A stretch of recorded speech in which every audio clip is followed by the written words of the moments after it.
Well, hello there, friend. Welcome to the Construction Leadership Podcast, where we help construction executives lead high-performing teams, finish on time and under budget, without all the firefighting and babysitting, so you can lead with focus and control. I am your host, Bradley Hartman. As you all know, we are living today in an age of AI, of artificial intelligence. And every single day, leaders are being told that the future belongs to AI and optimization and automation and better math and smarter dashboards and predicting the future better. And yet, meanwhile, one of the oldest types of companies that relies on human judgment and paper and ink, the opposite of tech forward, is thriving. And this peculiar company and this paradox, if you will, is what we're going to talk about here today. Because for all of us in construction, it might raise an uncomfortable question. What if the things we're trying hardest to automate are the very things that actually make our leadership work?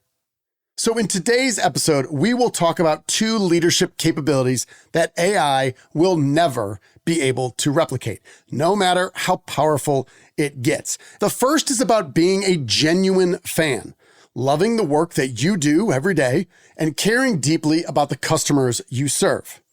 The second is taste. And as they say, there's no accounting for taste. This is a uniquely human ability to discern what's good, what matters, and is the timing right for this thing. So by the end of this episode, you'll be able to look at your own leadership and your own company more clearly and question where you may be over-optimizing, where you're undervaluing human judgment, and how reconnecting the passion, taste, and real focus on the customer, that empathy, that can make you a more effective construction leader starting immediately. Now, you may have heard about this, or maybe you read about it in the Wall Street Journal or some other news outlet, that Barnes & Noble, that's right, the bookstore that you might be questioning, how on earth in the age of Amazon is that still a thing? Well, Barnes & Noble is preparing for a summer IPO. Not only that, they are going to be opening up 60 new brick and mortar stores to sell books around the country. The company was originally founded in 1886, and it flourished all the way up to the mid-2000s. And if we're thinking about the mental model of the theory of the business, they had a very durable theory of the business that understood the environment, their core competencies, and their mission for a long, long time. And then things changed. Borders, if you remember that company, they shut down in 2011, and that was a primary competitor to Barnes & Noble. But Barnes & Noble still couldn't figure out a way to be profitable when their biggest competitor went out of business. And by 2018, the company was in total collapse, and it got sold to a hedge fund, Elliott Investment Management. And it would be relevant to point out here that this certainly didn't help when the CEO was fired right around this time due to several sexual harassment claims. And if you were me thinking about this in 2018, you're like, yeah, I think everybody knows these three things. Number one, people aren't really reading anymore. They're reading less. And that's because everyone has shorter attention spans and everything's got to be super catchy and under 30 seconds. And if people do read, well, it's got to be digital. No one's actually reading ink on paper. Everybody knows this, right? Well, Barnes & Noble seemed to recognize this because they started filling up more and more of the square footage in their retail settings with toys and puzzles. And then they put in their own cafes because why not? It's the same thing to sell books as it is to run a crappy Starbucks operation. Then they actually did this. I don't know if you know this. They actually opened up their own Barnes & Noble kitchens. So it was just the kitchen, the restaurant, no books at all.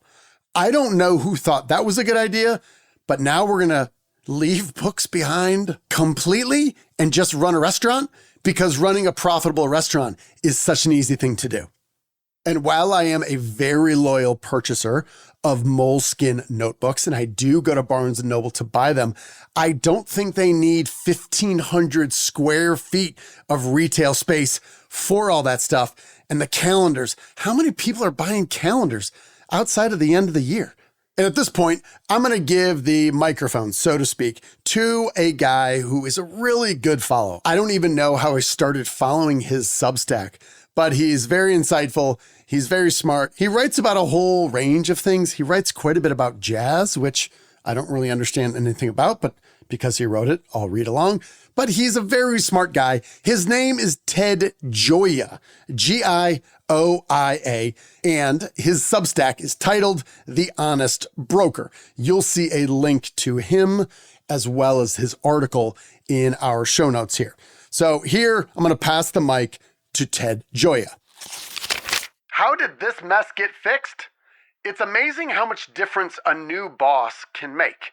I've seen that firsthand so many times. I now have a rule of thumb.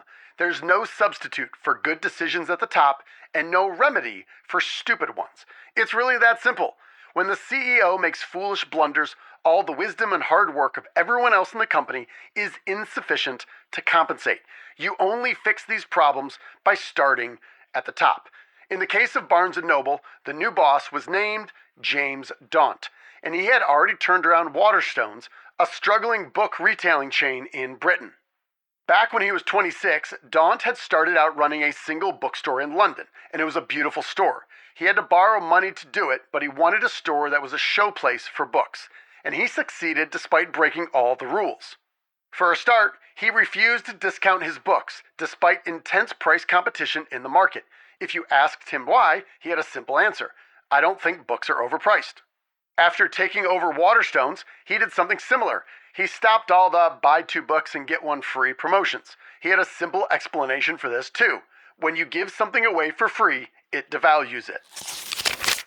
Now, I don't know about you, but I have struggled to really learn this lesson time and time again. When you give away something for free, whether it's a consulting hour or whether it's product on a job site, or it's a 6-week, 15 minutes a day construction Spanish language course, or it's a book or anything. When you give something away for free, it devalues it. My team knows 2 things and it holds me accountable. That number 1, our tagline is, you are owed nothing, deliver value first. So we want to be generous and we want to go first. And if we consistently give things of higher value away, they devalue these things, and people consistently, habitually do not end up buying more or even working with us in the first place. It doesn't make sense to me, but it doesn't mean it's not true. So back to Ted Gioia. This is James Daunt's superpower. He loves books. Staff are now in control of their own shops, he explained. Hopefully, they're enjoying their work more. They're creating something more different in each store. This crazy strategy proved so successful at Waterstones that returns fell almost to zero. 97% of the books placed on the shelves were purchased by customers. That's an amazing figure in the book business. COVID-19 was terrible timing for his promotion, but Daunt used the pandemic as an opportunity to weed out the rubbish in the stores. He asked employees in the outlets to take every book off the shelf and reevaluate whether it should stay. Every section of the store needed to be refreshed and made appealing. Now, for any of you theory of the business nerds out there like me, you will recognize this for what Drucker was talking about when he said the idea of abandonment. And abandonment is every 3 years, you should look at every aspect of your business and say, if we weren't already in this line of business, would we choose to go into it today? If that answer is no, then don't go into it today. And it's a simple idea to help us reduce the risk of the sunk cost fallacy. Why are we doing this today? Because we don't like it and it's not profitable and it's annoying and it sucks up a lot of time and energy and resources and capital. Why are we doing it? Well, we rolled it out in 2000 and, it was Jim and he's the VP. So it was Jim's pet project. So here we are. That's a stupid reason. Abandonment. If you wouldn't go into this business today, Don't go into the business today. And yeah, I realize that might upset some people. It might be their pet project, and it might require more money and time to get out of it. But if you shouldn't be in it, don't be in it. Of course, Ted Gioia writes, there's a lesson here, and it's not just for books. You could also apply it to music, newspapers, films, and a host of other media. But I almost hate to say it because the lesson is so simple. If you want to sell music, you must love those songs. If you want to succeed in journalism, you must love those newspapers. If you want to succeed in movies, you must love the cinema. You don't fall in love for logical reasons, and you could never convince someone else to do so on the basis of arguments. People either feel it or they don't. That's true whether you love your spouse or you love something more intangible like a song or a book or a movie. But even if you can't teach this kind of love, you know it when you see it. There are people who are passionate about these things. They believe in them with ardor and devotion. You can find them and hire these people, and those are the individuals you can trust.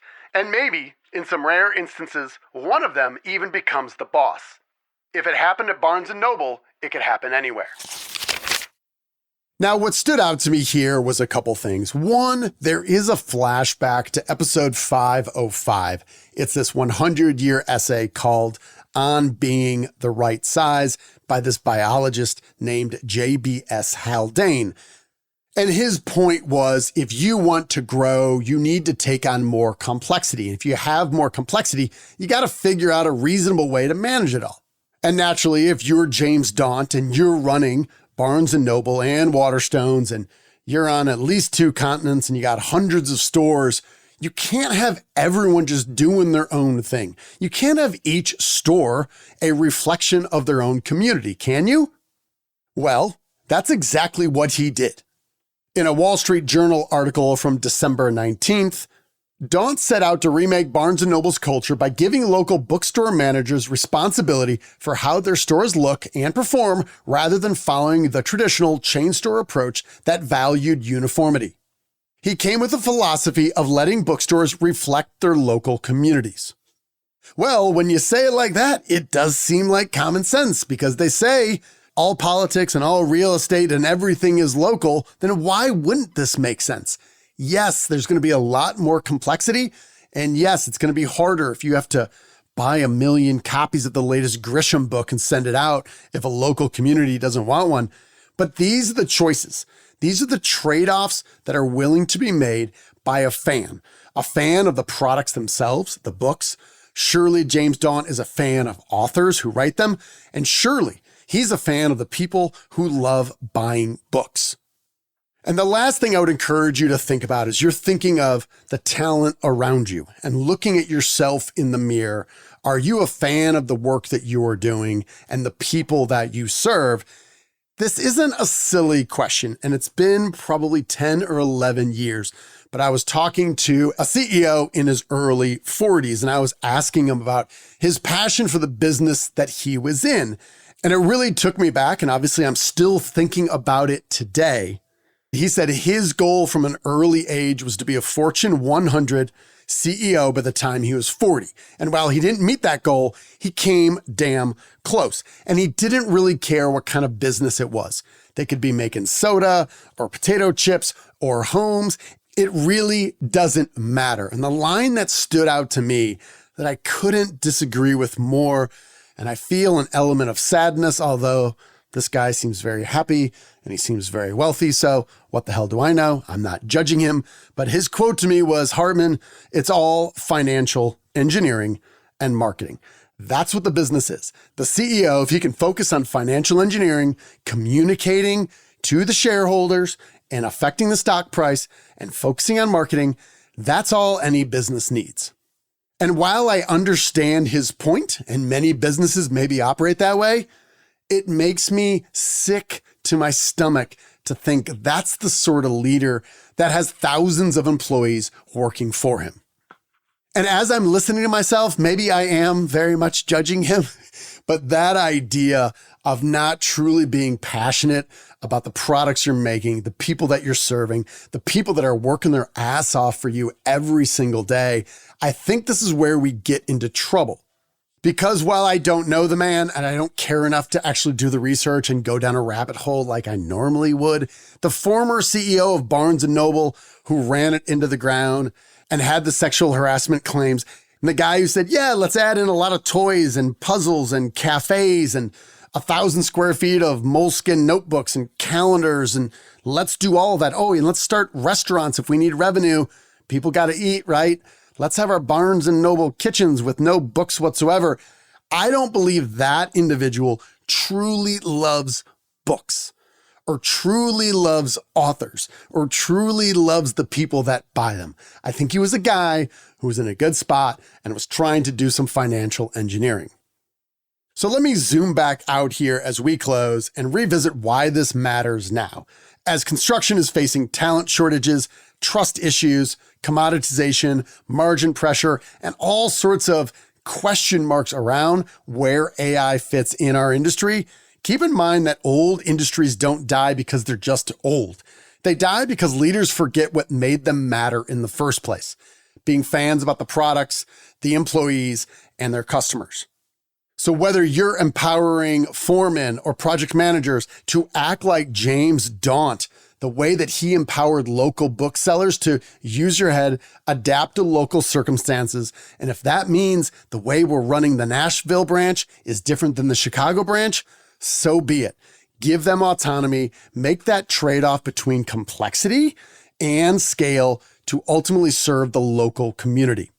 If you're working in corporate headquarters, take a look at the decisions that you're making and question if you need to overly centralize all of them. And obviously, as you're hiring new leaders at any level, make sure you're hiring people who love building, respect the trades, and genuinely care about customers' outcomes and the built environment. People don't follow leaders who love financial engineering. They follow leaders who love the work they're doing. Barnes & Noble is now facing the possibility of regrowth and another 100 years with an IPO and recapitalization and lots of success because they got back to doing what they loved to do. They eliminated all the other stuff. They looked at that idea of abandonment and said, if we weren't in toys today, would we be in it?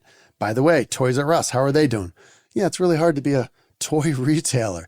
Should we have our own kitchens without any books? No, that's stupid. Let's get out of it. How do we make those tough decisions? So here's the question you should be asking yourself. When was the last time you questioned your own assumptions? Do your people feel empowered to challenge leadership at all levels, including your own? And are you still a fan of your customer or just their revenue?